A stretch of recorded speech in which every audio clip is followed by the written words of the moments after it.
We're back, Diana, and we're just talking about running there as well. Diana, your last marathon was the Boston Marathon. That's correct. Yes, you were there, and you were caught up in everything. Yeah. So you were lucky. You were in an hour before the actual bronze was off. Now, the Boston Marathon is unique in the fact that, well, number one, it's the oldest marathon in the world. This was the 117th year that it was held. And also, you need a qualifying time. So for most marathons, you know, you get in either via lottery or else it's just not oversubscribed. So you can just enter and you get your entry and that's it. But with this one, you actually have to qualify. So for a senior man, for example, you would have to do a sub 3:10 marathon and then you can enter. Or sorry, you can apply to enter, and then it can be a lottery as well as that. So in a way, it's kind of... So it's a serious race. It's a serious race. It is, to be fair, yeah. So how it works is there's 3 waves. And the first wave is at 10, the second wave is at 10:20, the third wave is at 10:40. So luckily, I'm explaining this in the fact that I was in an hour, but the reason why I was in an hour was because I was in wave 1. Luckily, yeah. So I crossed the line, and the marathon support was absolutely amazing. I mean, I've done New York twice, and they say that's the best supported marathon with 3 million people watching, etc. And really and truly... It was just right from the beginning, and to make it even more sort of crowd friendly as such, the weather was absolutely fantastic. It's there. What day was it over there? It was called Patriots Day. So in the state, a big family day. Precisely. It's like our St. Patrick's Day, really. Wasn't it? It is really. It's only in the state of Massachusetts, so it's a public holiday. So in other words, nobody works on that Monday. And traditionally, the marathon is always on a Monday, and it's the third Monday in April every year. So again, that adds to the crowds. So you have, like, there was kids from any age and adults and grandchildren or grandfathers and everything. We have some fantastic pictures there, Diana. We'll bring them up on the screen. Just first, before we cut to the photographs, tell me how you actually got the photographs taken, because they're fantastic. They're professional photographs. Explain how that was because of your Yeah, so this happens in all races.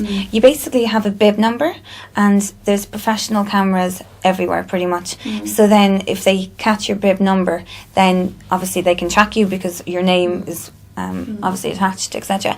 So then about 2 or 3 days later, they just send you the professional photos. Okay. Yeah. So that's how you got such good That photos. happens in all races, yeah, exactly, yeah. And as well, you were coming in pretty soon. There were 27,000 running in the race. That's correct. And you'd been near you're in the first wave, so there wouldn't be congestion when you were finishing. Not at all. No, it wasn't too bad. No.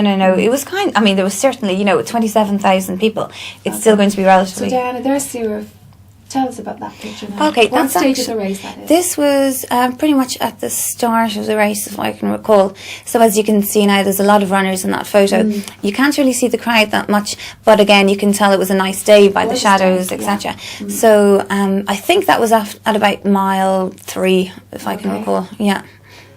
Now this is actually, yeah, that's right, and in the background you can see a few little kids. So they were a great support with the water stations, and also en route at any point they're always handing out water and gels and everything. They were great. So I noticed, Diana, there's mostly there's a lady. I saw only men around you there. Oh yeah, finally, yeah. So this was, I think this was coming again about halfway in the race, and. You're looking good. Oh yeah, well that's why I'm thinking it's not towards the end. Is that your iPad you have? Yeah, I always listen to music. Yeah, I know. I probably shouldn't and listen to the crowd support instead. What are you listening to? Oh God, I listen from anything to opera to... When you're running? Oh yeah, I love opera. Okay. I listen to opera quite a lot. Just the beat I was worried about. Yeah, that mostly, and then anything sort of modern or U2 or anything really. Okay, here you are. Now what stage is this? Well, to be honest with you, I look so bad in that, I would imagine it's towards the end. But again, it's quite hard to tell. I can't remember because I didn't actually see when he was taking that photo. Out your tunes. Oh yeah, exactly. I know, and I'm searching for something, so I'm like, I need to get... Multitasking again. Go on. Oh yes, now there. Tell us that picture. This one is towards the end, and again you can see how many the crowd support of all different ages.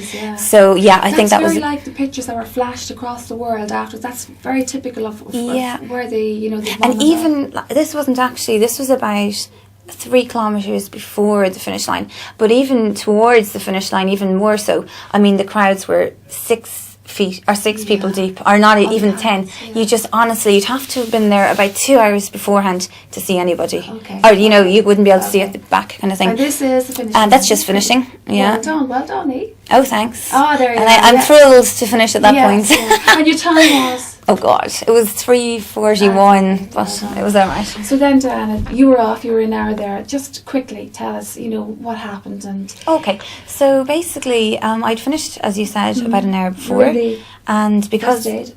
exactly, yeah. Getting hydrated again. Probably. Yeah, well, it was more actually. I had existing blisters from the Connemara Ultra, and so I was just getting them attended to. And then I just walked out, and like when you finish a race, you go through the finish line, you get your water, you get your medal, you get everything, and then you kind of come back, etc. So the whole process, and you get, it takes quite a long time. So you heard the bang. Yeah, so I was what just did you out, and. To be honest with you, nobody really knew what was happening. So I heard the first bang and I thought, oh, this is like celebrations, it's a firework, etc. But it gone wrong, obviously. Okay, how long before people copped on? Panicked? Did you panic? The first one, not so much. Well, I didn't so much anyway. And I don't think, obviously people were running because there was injured people also. So there was people running towards the finish line. But it was more so the second explosion, and I thought it was about 5 seconds, but apparently it was actually 13 seconds between the first and the second explosion. What did you do, Diana? Did you run as well? No. Yeah, on the ground. I mean, you're like a sheep. You follow everybody. So everybody was running. Everybody was screaming, crying. There were children like being lifted by their mothers. But obviously, what had happened was I was about 200 meters away. Whereas people who were seriously looking in absolute anguish, they must have seen exactly what was going on. Do you know what I mean? So did most people run away from or to help the people? Yeah, that's a good question. I thought it was a mixture of both, to be honest, because initially I wasn't really sure what was happening. So I saw a lot of the police officers and the people marshalling anyway. They were running certainly towards people in need, and the runners, and there was a lot of people still running at that point. So a lot of sort of supporters were actually helping the runners and those injured. So it was kind of a bit of both, really. So injured people all around, was it? Absolutely. Oh. I couldn't get over the first response. It was so fast. It seemed within about seconds. Well, yeah, it felt like seconds, but within about less than 5 minutes, there were dozens of paramedics. There was dozens of ambulances. There was FBI agents. There was police. There was police cars everywhere. It was just amazing. And they were taping it off even. Would you not expect that kind of security? Because, I would expect because that of security. 7-Eleven and stuff like that. Would you not expect that in case there was something like that? Well, yes, but they had actually searched twice that day. They had done 2 searches for bombs, and the last search that they had done was actually literally 1 hour before this incident happened. So, I mean, absolutely, and the whole, the marshalling and all of the police, I mean, that was very, very prominent right throughout, even without any... Did you see there was more FBI there than in the Boston, than in the New York Marathon, perhaps? I mean, did you ever see them at a marathon before? No, I was just going to say I never. Obviously, you see policemen, etc., but I wouldn't be too aware because normally I wouldn't feel that there is. It's more actually to protect you from the crowds, if anything. It's not really. Well, but that's not the FBI's job, surely, to protect, is it? No, not at all. So maybe. Maybe they are always there, and I just don't know about that. So the bombs went off, and people were injured all around. Yeah, it was. The response, the emergency service. It was incredible. Literally, it was within about 3 or 4 minutes. Whole place was practically sealed off. Now, obviously not entirely, because there was, as you were asking, some people were running the opposite way, and then other people were running to help others.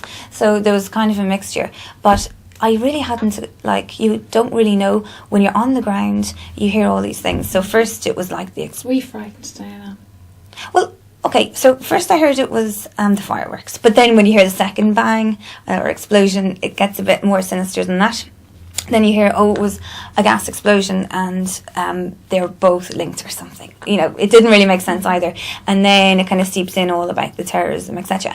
So luckily I got back to the apartment. I was just in the Prudential building, which is the next block. You were staying there? Yeah. So how Boston is there's a lovely street called Newbury Street, and you have all of the high tail sort of retail shops there.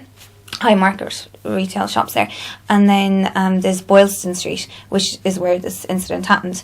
And part of Boylston Street is a place called the Prudential Building, and it's a huge mall. So that's kind of the centre of Boston. So I was staying above the Prudential Building, and luckily I was able to get in, because I'd say 5 minutes later I probably wouldn't have been, because they were asking everybody to evacuate, etc., etc.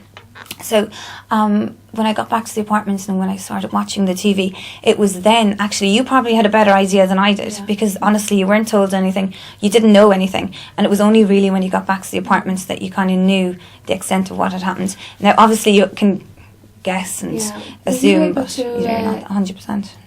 To contact your folks at home to let them know you were safe, Diana? Because this went out, this was breaking news, you know? Oh yeah, absolutely. No, because all of the networks were down. For hours, apparently. Yeah, I didn't get any, I wasn't able to contact anybody for 3 hours. Yeah. So the only good thing is, you know how fast technology is nowadays. Yeah. So well, that's why they shut down the cell phones, in case they were triggering that's off. precisely it. Exactly. That's exactly. I think, Diana, you had a bit of, I read your letter to the set, which is very good, and obviously it was great that you did do that to let people understand your story in the Anglo set was very good, and you had a little bit of a run in with the FBI as well. Oh, I did. I know. Oh my God. Okay. First, hands on. Absolutely. I thought I was being dreadfully innocent. Obviously not. So at this stage now, oh, by the way, just to go back about was I able to contact my family, etc. Luckily, this will tell you about technology. My time was up within about 20 minutes. So actually I had got 2 text messages, you know, just saying, congratulations, you finished. But they were from friends. So in other words, even though they couldn't contact me, they were able to tell that I was in purely because my time was already on the net. So that was kind of a bit of a comfort anyway. Safe, yeah. Precisely, yeah. So, so I left the apartment at about 7 o'clock. Okay, so say 3 or 4 hours after this incident. Something to eat. Yeah, because I hadn't eaten since the morning time, and that was grand. And next thing, because I mean, obviously the the news was saying, well, stay where you are, and really and truly, don't go out unnecessarily, etc. So there was a hotel next door, and I literally went down the building and I went to enter the hotel. But to enter the hotel, you just have to go on the side street for 2 seconds.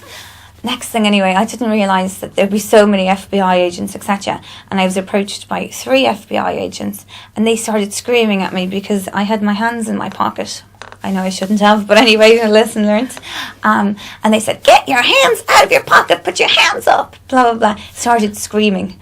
And, I wasn't expecting anything. They were screaming, now, not you. Oh, God, no. I was just minding my own business. Oh, God, no.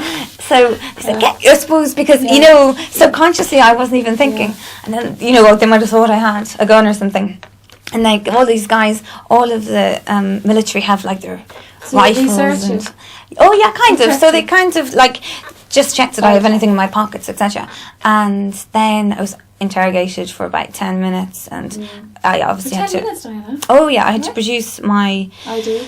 Yeah, my passport, and I had to tell them exactly where I was staying, and they wrote all of this down. I had to tell them my name and what I was doing, and I could barely walk, so I said, is it not obvious, etc., etc. Okay, so yeah. Safe. Diana, will you run the marathon? Would you go back to Boston? Does this put you off in any way? No, not in the slightest. Well no. Done.